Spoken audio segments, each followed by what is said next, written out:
Kilichoanza kama ndoto ya kujikwamua kutoka lindi la umaskini kimegeuka kuwa biashara haramu ya binadamu na utumwa wa deni. Leo tunaangazia kisa cha kusikitisha cha Sharon, ambalo si jina lake halisi, kutoka mtaa wa Kibera, kwa matumaini ya kubadilisha maisha ya familia yake kupitia kazi ya ususi, lakini sasa hivi yuko mikononi mwa magenge ya wahalifu wanaomtesa na kumuuza kama bidhaa nchini Cambodia. Sharon sio jina lake halisi. Alisafiri kutoka Kenya kwenda kufanya kazi ya ususi nchini Cambodia mwezi Mei mwaka jana. Alikuwa ameahidiwa kupata mshahara wa shilingi 80,000 kila mwezi. Kwa Mkenya aliyelelewa katika mtaa wa Kibra, malipo hayo yangemwezesha kubadilisha dira ya maisha ya familia yake. Nilipigia simu nikiwa nyumbani, akaniambia, "Mom, nimepata kazi kwa online. Hii kazi yangu ya kushuka, naenda kushuka ng'ambo." Nikamwambia, "Uko na hakika watu wa ukweli ama ni wale wenye wanaongeanga tu na ukifika huku utapata kama si hiyo kazi yenye ulikuwa naenda kufanya, hiyo kazi yenye wamekuambia uende ufanye?" Akaniambia, "Mama, nimewaongelesha wakaniambia ni kazi ya salon."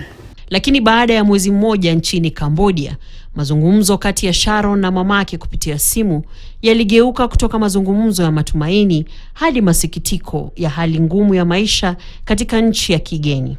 Miezi moja ikapita, miezi ya pili akaanza kulia, "Mama, ni kubaya." Nikamwambia, "Ni kubaya aje?" Hao wakaniambia, nikamuuliza, "Ni kubaya aje?" Akaniambia, "Mama, si ile kazi yenye nilikuambia tumeenda kufanya huko. Watu sasa wametuweka tu, tunachapwa tu na wanatulazimisha tu.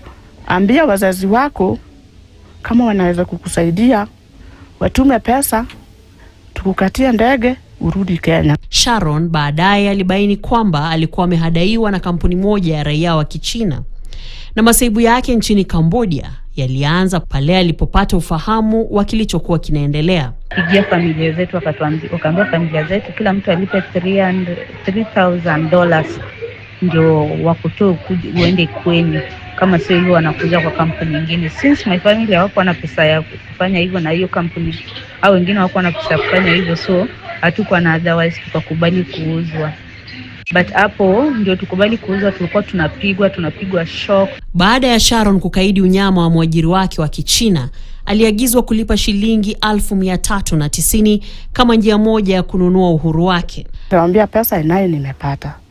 Akaniambia, "Mama, nitumie hiyo pesa nikate ndege nirudi Kenya." Kisha yake akaniambia, "Mama, wamesema ati hiyo ndege yenye nimekata ati hiyo receipt ni fake."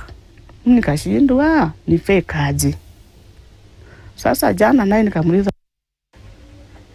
"Sasa ile mambo ya pesa yenye nilikupea, sasa hiyo pesa imeenda tu hivi?" Akaniambia, "Hapana mama." Sharon sio yeye Mkenya pekee ambaye anahangaika nchini Cambodia.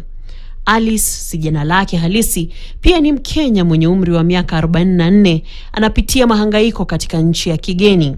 Days are going and things might become worse. So I was requesting if we can get letter, then we go to Caritas, because there's one person who went there, but they told him to have a letter from our government, from the embassy. Mwaka jana mwezi wa Agosti, Cambodia iliorodheshwa kuwa hatari kufuatia matukio ya usafirishaji haramu wa binadamu kwa kisingizio cha ajira nafuu. Bila shaka ni hali ya kuhuzunisha Wakenya.